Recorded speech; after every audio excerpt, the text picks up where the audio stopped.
Chapter 64, A Last Retrospect by Charles Dickens. And now my written story ends.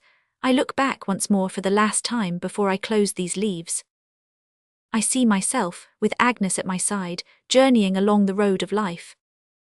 I see our children and our friends around us, and I hear the roar of many voices, not indifferent to me as I travel on. What faces are the most distinct to me in the fleeting crowd? Lo, these, all turning to me as I ask my thoughts the question. Here is my aunt, in stronger spectacles, an old woman of 80 years and more, but upright yet, and a steady walker of 6 miles at a stretch in winter weather. Always with her, here comes Peggotty, my good old nurse, likewise in spectacles, accustomed to do needlework at night very close to the lamp, but never sitting down to it without a bit of wax candle, a yard measure in a little house, and a work-box with a picture of St. Paul's upon the lid. The cheeks and arms of Peggotty, so hard and red in my childish days, when I wondered why the birds didn't peck her in preference to apples, are shriveled now, and her eyes that used to darken their whole neighborhood in her face are fainter, though they glitter still.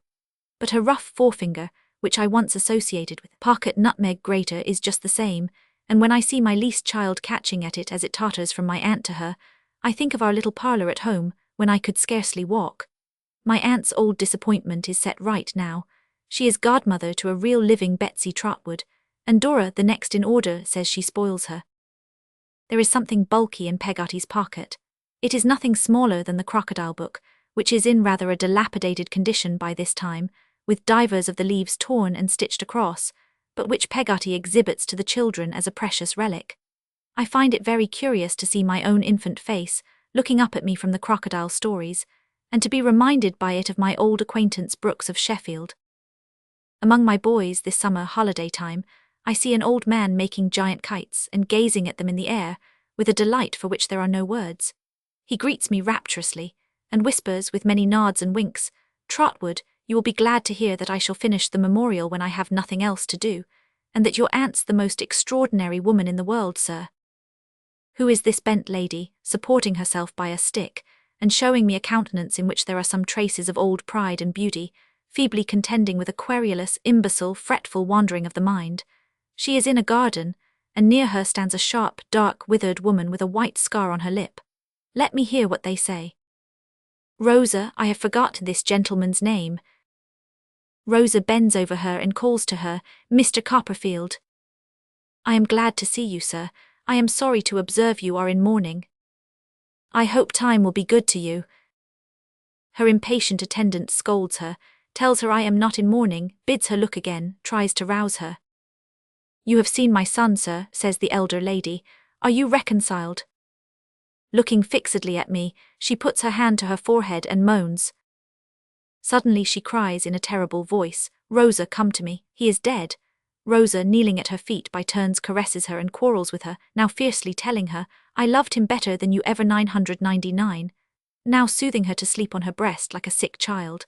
Thus I leave them, thus I always find them, thus they wear their time away from year to year. What ship comes sailing home from India, and what English lady is this, married to a growling old Scotch Croesus with great flaps of ears? Can this be Julia Mills? Indeed it is Julia Mills, peevish and fine, with a black man to carry cards and letters to her on a golden salver, and a copper-coloured woman in linen, with a bright handkerchief round her head, to serve her tiffin in her dressing-room. But Julia keeps no diary in these days, never sings affection's dirge, eternally quarrels with the old Scotch Croesus, who is a sort of yellow bear with a tanned hide. Julia is steeped in money to the throat, and talks and thinks of nothing else. I liked her better in the desert of Sahara. Or perhaps this is the desert of Sahara, for though Julia has a stately house and mighty company and sumptuous dinners every day, I see no green growth near her, nothing that can ever come to fruit or flower. What Julia calls society, I see, among it Mr. Jack Maldon from his patent place, sneering at the hand that gave it him, and speaking to me of the doctor, as so charmingly antique. But when society is the name for such hollow gentlemen and ladies, Julia, and when its breeding is professed indifference to everything that can advance or can retard mankind, I think we must have lost ourselves in that same desert of Sahara, and had better find the way out. And lo, the doctor, always our good friend, labouring at his dictionary somewhere about the letter 500, and happy in his home and wife. also the old soldier, on a considerably reduced footing, and by no means so influential as in days of yore. Working at his chambers in the Temple with a busy aspect, and his hair, where he is not bald, made more rebellious than ever by the constant friction of his lawyer's wig, I come in a later time upon my dear old Traddles. His table is covered with thick piles of papers, and I say as I look around me, "If Sophie were your clerk now, Traddles, she would have enough to do." You may say that, my dear Copperfield, but those were capital days too in Holborn Court, were they not? When she told you would be a judge, but it was not the town talk then. "At all events," says Traddles, "if I ever am one." "Why, you know you will be." "Well, my dear Copperfield, when I am one, I shall tell the story as I said I would." We walk away arm in arm. I am going to have a family dinner with Traddles. It is Sophie's birthday, and on our road Traddles discourses to me of the good fortune he has enjoyed. I really have been able, my dear Copperfield, to do all that I had most at heart. There's the Reverend Horace promoted to that living at £450 a year. There are our 2 boys receiving the very best education, and distinguishing themselves as steady scholars and good fellows. There are 3 of the girls married very comfortably. There are 3 more living with us. There are 3 more keeping house for the Reverend Horace since Mrs. Crewler's decease, and all of them happy. Except, I suggest. Except the beauty, says Traddles. Yes, it was very unfortunate that she should marry such a vagabond, but there was a certain dash and glare about him that caught her. However, now we have got her safe at our house and got rid of him, we must cheer her up again. Traddles's house is one of the very houses, or it easily may have been, which he and Sophie used to parcel out in their evening walks. It is a large house, but Traddles keeps his papers in his dressing room and his boots with his papers, and he and Sophie squeeze themselves into upper rooms, reserving the best bedrooms for the beauty and the girls. There is no room to spare in the house, for more of the girls are here, and always are here by some accident or other than I know how to count.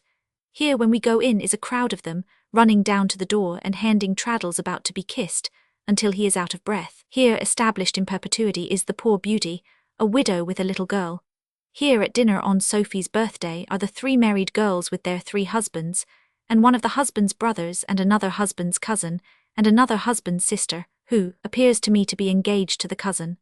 Traddles, exactly the same simple, unaffected fellow as he ever was, sits at the foot of the large table like a patriarch, and Sophie beams upon him from the head, across a cheerful space that is certainly not glittering with Britannia metal. And now, as I close my task, subduing my desire to linger yet, these faces fade away. But one face, shining on me like a heavenly light by which I see all other objects, is above them and beyond them all, and that remains. I turn my head and see it in its beautiful serenity beside me. My lamp burns low, and I have written far into the night, but the dear presence without which I were nothing bears me company. O Agnes, O my soul, so may thy face be by me when I close my life indeed. So may I, when realities are melting from me like the shadows which I now dismiss, still find thee near me, pointing upward.